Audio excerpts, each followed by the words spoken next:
بسم الله الرحمن الرحیم.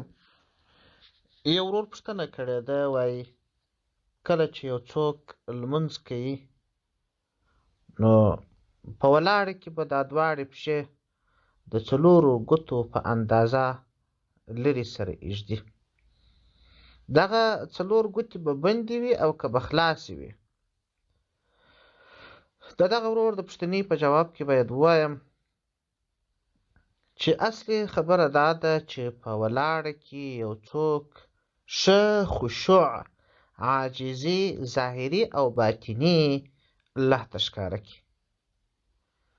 نو ځکه فقهاو کرامو لیکلي دي چې په کار دا ده چې د دې دوو ګوتو په اندازه د دې څلورو ګوتو په اندازه باندې لرېوالی د دې پښو وي، داسې تورې لیکي: وینبغي ان یکون بینهما مقدار 4 اصابع الید.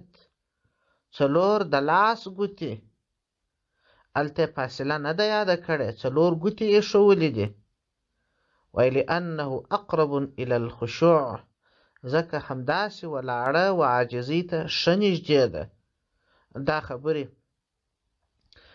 په رد موتار په اول جلد صفحه 503 کې لیکلي دي.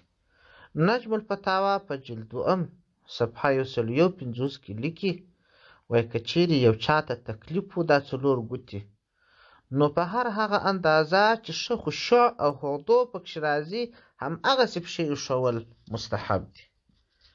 والسلام علیکم ورحمة الله وبرکاته. تعلیم القرآن اسلامی رادیو.